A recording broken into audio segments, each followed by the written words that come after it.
Okay, hey, welcome to another episode of On the Wrist from Off the Cuff. Today we have an awesome update for you from the brand Formex. A little bit about Formex Swiss watches. They were established back in 1999. Wow, quite a while ago. They're based out of Biel, Switzerland, known as the cradle of Swiss watchmaking. Now that area actually lies on the language boundary between French-speaking and German-speaking parts of Switzerland. So it is pretty much bilingual throughout that area, which is kind of why the brand's name is Formex, which means form extreme, or French for extreme shape. So very, very cool, and yeah, it suits the brand, and you see the updated branding, which I think everybody enjoys. Now, in terms of the type of watch, this, it falls under two camps. I'd say it has elements of a classic field watch, which you're going to have more modest sizing, Arabic numerals, 12 and 24-hour scale, normally in a black or a cream dial, but also in the more modern everyday adventure watch, where you're going to want something that's, sporty, legible, and tough. In terms of those key common characteristics and design language. So they're field automatic. This is the petrol blue colorway. It's built to last, guys. The Formex field uses the sturdiest of available materials and a colorful selection of highly legible dials. So definitely very function forward here, and I'm enjoying that. Now you do see it on the leather strap, which brings up the price to $945, but you can see those Velcro straps on the side there, which make it about $795. So really great options from that perspective, and you do get a little bit to work with depending on your budget. Now, this thing is a lot, I don't know, it impressed me. And I went into it like I really liked the essence and, and the reef, but this one I was kind of like, okay, we'll do something.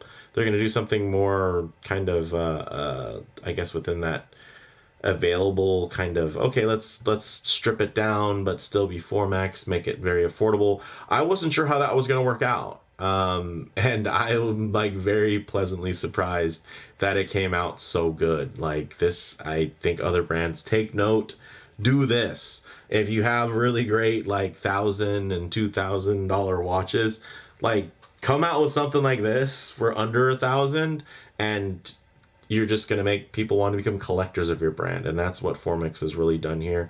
They make me want to own multiple Formexes instead of just one. So with that said, let's zoom the camera out, get this piece in hand, and take a closer look. All right, guys, we're not going to jump too much into these Velcro straps.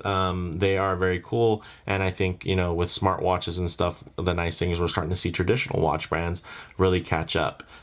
So in terms of functionality, this is absolutely one of the most comfortable straps you can wear, but I did want to show you guys really the texture and the color that you're going to get here. It has this really great bluish tone to it, bluish gray, which go great pairing with jeans. So definitely like very, very casual. Basically the spring bar goes in here. This has a spring bar here, and then it connects like that. And then you have this nice pull tab here, which is very cool, and then very well done. You can see there the modern Velcro. So in terms of like, if I really want to get active and be sporty with this timepiece, this is the ideal strap. We also do have the black variant there to show you guys in terms of the color and how it renders and everything in the nice studio lights here. But this is what I want to get to, guys. This piece, wow. Oh, actually, another cool feature of this bad boy is this amazing clasp, which is one of the reasons why I have it on this leather. So also quick release spring bar there, so I can just put that in and boom. So now it's ready to go. So we'll get back to the clasp, but let's go ahead and look at the face and the style of this watch. So 40mm diameter. I know it's listed as 41. My calipers measured it at 40. So for those of you that were like, man, if it was a 40, hey, it kind of is. I get 10.6mm thick, 48mm lug to lug, grade 2 titanium, all matte blasted finish there with a hardening treatment that increases it to about 900 Vickers in terms of hardness. Sapphire is beautiful and flat with inner AR coating. And then you get down to this bezel, which is fixed, and there's no suspension pieces or anything. So that's why Formex is able to offer it at a more attainable price point, which is great. I'd say another reason why they're able to offer it at that. And then you do get this great screw down crown. Yes, a screw down crown in a Formex because there's no case suspension. So that is very nice. And you can even see there's some beautiful contouring on the case, even though it all is just one finish there. I will say the finish itself, you know, because it's matte and porous, like it can pick up oils and stuff from your hands or just whatever you're doing. So that is a touch of a drawback. But I would say for this watch's mission and its use case, you know, if anything, it just gives it kind of a character and a bit of a patina to kind of go with it and really make it feel worn and almost like the surface of a really smooth skipping stone. So very nice from that perspective. Now, inside is going to be an automatic Sleeta SW200-1 standard grade. So not much to look at. And yes, guess what? You can't look at it. So that works out. In terms of, oh, also quick release spring bars. Very nice. And then when we get into this dial here, guys, I love the color. You're getting that recessed sandwich style dial. You're getting this kind of more matted handset, so not quite polished, but also I'd say is it brushed? It might also have just a little blasted finish to it or a very light brush, but it looks fantastic, and I think it contrasts against this dial really well. And you can see the blue on here, especially with those yellow accents. It brings out some darker teal tones as well in terms of that petrol blue colorway. And also this strap. Also, I mean, this goes great with, you know, pairing with jeans and stuff as well. So very, very smart from Formex. If I was going to purchase, I would probably go with the black dial or maybe the gray or maybe this, I don't know. They're all really, really cool, honestly. There's something that's very special, and I think flows. It kind of gives me 70s vibes from the blue with patina combination there. So very cool eye from their perspective, whoever laid that out. Now, case back, guys, solid and etched.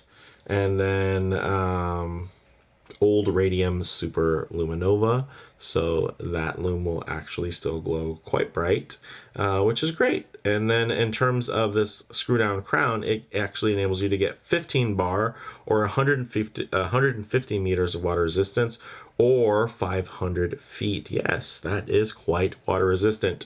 Very cool. I mean, I wouldn't want to do that on a leather strap, but on any of the other straps, it would be good to go. And then of course you can always just put on some regular spring bars and, you know, maybe throw it on an 8 or something like that. Now, in terms of this strap, 20 millimeter lug width, this strap tapers down to about 18, and then you get this really great milled deployant clasp, as you can see there, and it is a combination of titanium, but also carbon composite, so really great. And then you also do get, as you hear that, it is micro adjustment. Let's get it real close. Yeah, check that out. Isn't that cool? Micro adjust. And you can control it on the fly. Yeah, see that? You just push this down. Boom. Because pushing that down pushes this. See? This pushes that. And then there you go. So very, very nice. I love that idea. And you can see it's not leaving too much underneath the wrist in terms of like padding or bulkiness. It actually is quite svelte and tucked really, really nicely. And it is just, you know, it's the future. Like, why can't all brands do stuff like this? The fact that Formex is doing it, I appreciate that. And, you know, I'm continually impressed with their new releases. They got some new stuff coming out too. press embargo when that lifts. I'm looking forward to talking to you guys about it. But yeah, I'm really digging this Italian calf leather strap with all the quick release options. And then, yeah, this kind of awesome patented micro adjustment system is very, very cool. So let's actually see how that wears on the wrist. All right, guys, as you can see on my 7.25/7.5 inch wrist, this thing wears really, really beautifully. Although the lugs are very stubby and short, they do have a wide shoulder to them. So it does, I think, add some visual weight for those of you that are looking for a larger watch. But for those of you that are looking for something smaller, I'd say this thing wears really well, and a lot of it has to do with the dial spacing there. You can see everything, you know, it's just filling the space really well, also very symmetrical, and it just, it has a very, has a bit of charm, more than a bit. It's a charming, definitely aesthetic there, so I dig that. And on the wrist, man, it just wears, it does wear a touch smaller than expected. It still carries that solid visual impact though, with very finely balanced details in terms of like the layout and everything. But you can see how flat that is on the wrist. That's insane, guys. Look at that. And that's a tool watch. So very, very cool, very legible, and I think very original, you know, for the most part. Yes, it does have a very kind of traditional, I think at its core, it's a very traditional field watch, but they just add so many fun bells and whistles, including that aesthetic, just feeling really nice and modern, you know, and remixed. So with that said, let's get it back off the wrist. Do some loom shots, low light transition, and closing thoughts. All right, let's go ahead and hit the lights. Yes. So this is something that is better than your traditional field watch. Check that out. Modern loom. Very cool. Filled deep when you get that sandwich style with the recesses in there. Tons of loom, and it shows, guys. That old radium, it might have a bad reputation, but it's still Swiss Superloom, and it still glows really, really bright. But one thing I like to work into these loom shots is some low light transition, because you're not always going to be out in the middle of a field enjoying direct sunlight. A lot of times you're going to find yourself, you know, coming in and out of the building, walking underneath an overhang or the shade of a tree or something like that, or maybe just spending time in your favorite automobile. So it's nice to see what these watches look like and how the textures and colorways render in less than optimal lighting, to include some really harsh, high contrast lighting, which would typically expose any type of defect in the finish. And man, that is just gorgeous. Look at the way that the dial holds light in different ways. I really dig that. Look at that. It takes on almost like a satiny appearance when it's taking on a lot of light. And you can see that the edges of the dial there have this really cool, you know, kind of bowl-shaped a lip to them. So very, very cool to see that that little edge there. And you can see that it's actually very, very legible still. Even in this mixed lighting, it almost makes you like wish they did a gilt version, although maybe with the flat it would be a little odd.